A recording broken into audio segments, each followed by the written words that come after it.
Be Wealthy and Smart, episode 925.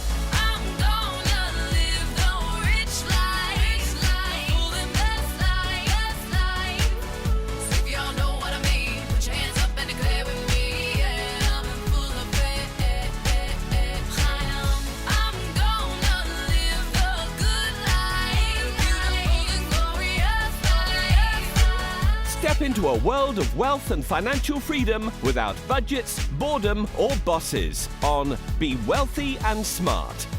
And now, here's your host, Linda P. Jones. Welcome to Be Wealthy and Smart. I'm Linda P. Jones, America's Wealth Mentor, empowering women and men worldwide to financial freedom. On today's show, we're going to talk about what is private banking. Now, private banking is known to be for people who have substantial assets.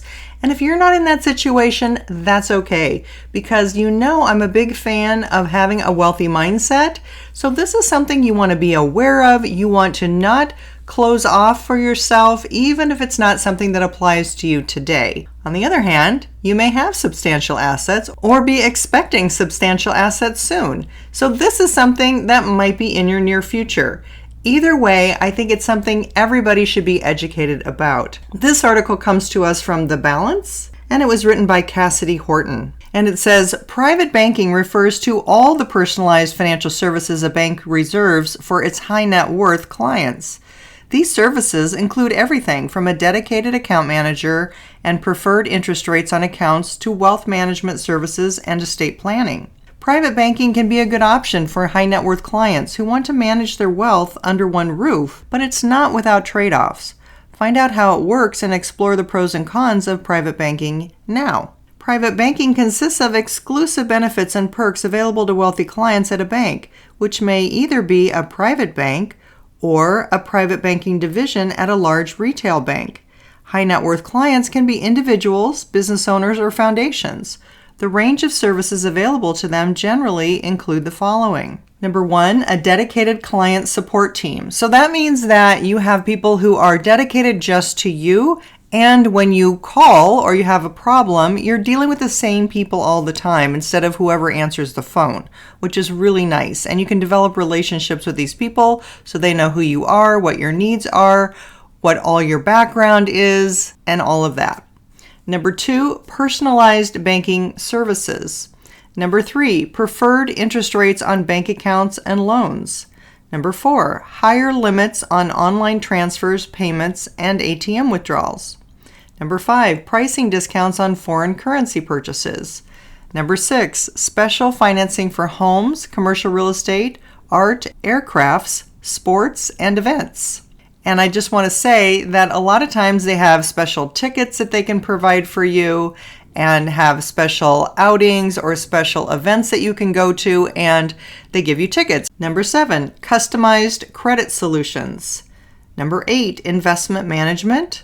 Number nine, treasury management. Number 10, tax planning. Number 11, custody services. Number 12, advisory services for law firms and family offices. Number 13, trust and wealth planning. And number 14, philanthropic giving and grant making. For example, if you have at least $1 million across all deposit, retirement, and investment accounts at Citibank, you're considered a Citigold private client. This status gets you a dedicated wealth advisor and a relationship manager, as well as 24/7 support, waived bank account fees, advanced wealth planning, and even special access to concerts and global Citigold lounges where you travel. Think of private banking as a courtship. Banks want their wealthiest clients to stay with them so they grow their assets under management and make more money. In return, the banks focus on deepening relationships with these clients by showering them with special perks, discounts, and tools to help these clients streamline their rather complex wealth. While the average person may have a simple checking or savings account with their bank, it's an entirely different story when wealthy clients bank. These people may have a dedicated account manager or team of managers who are intimately familiar with their accounts, personal situation, and overall financial picture. This person acts as the client's liaison, helping them facilitate bank account transactions and whichever wealth management services they need. What are the requirements for private banking? Each institution has its own minimum requirements for private banking. You'll find that large institutions typically have tiered services, where more money gets you access to more luxurious perks. For example, JP Morgan Chase & Company has a couple of private banking tiers. Its most basic tier is Chase Private Client and is reserved for clients with at least $150,000 in account balances and investable assets at Chase. Clients with at least $10 million in assets can become JP Morgan Private Bank customers.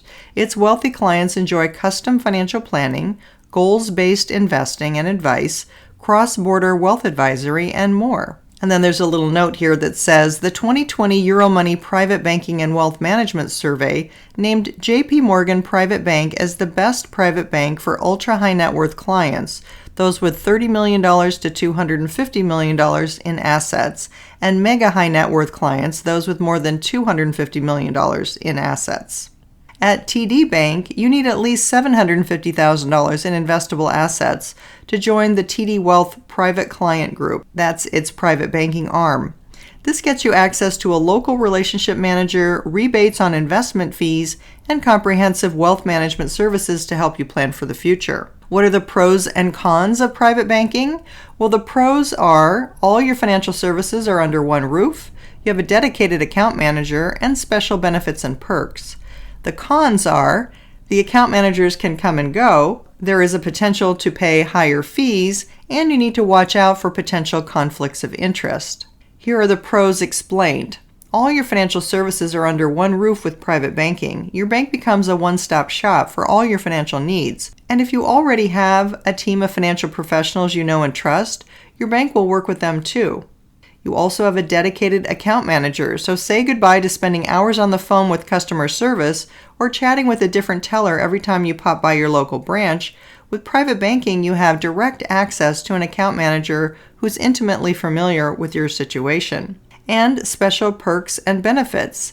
As a private banking client, you'll enjoy priority customer service, higher interest rates on deposits, lower interest rates on loans, and higher transfer limits, custom lending solutions, and more. Now here are the cons explained.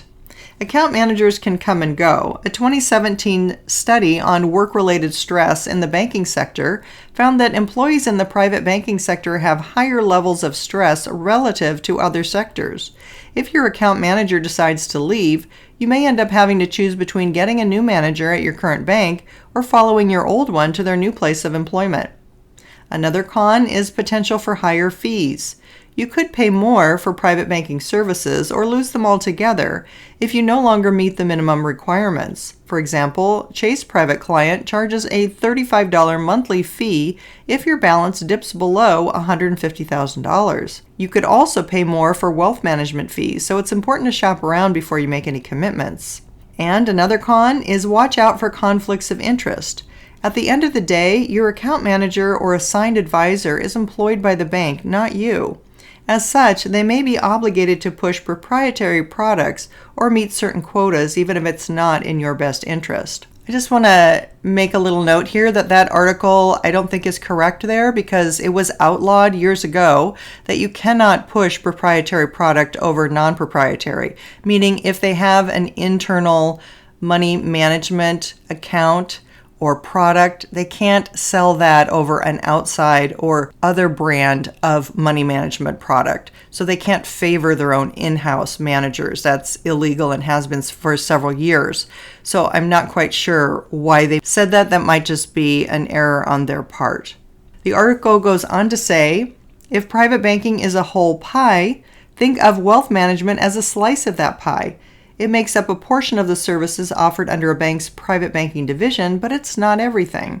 Wealth management solutions typically consist of big-picture, wealth-related offerings, such as investment management, portfolio analysis, tax planning, and estate planning. Private banking consists of these perks too, but it's also made up of day-to-day banking perks, such as special interest rates on checking and savings accounts, discounts on loans, bill pay services, and more. So here are the key takeaways. Banks offer private banking services to high net worth clients looking to manage all aspects of their wealth under one roof. Also, private banking includes personalized banking services such as a dedicated account manager, higher transfer limits, and preferred interest rates, as well as wealth management solutions such as estate planning, philanthropic giving, and investment management. Private banking may be worth it if you're a high net worth client who would benefit from the range of offered services. The minimum requirements needed to qualify for private banking varies by institution. Some may require 6 figures in assets, while others may require a net worth of $1 million or more. End of article. So there you have it. Now you're planning for your current wealth or your newfound wealth that's coming to you very soon.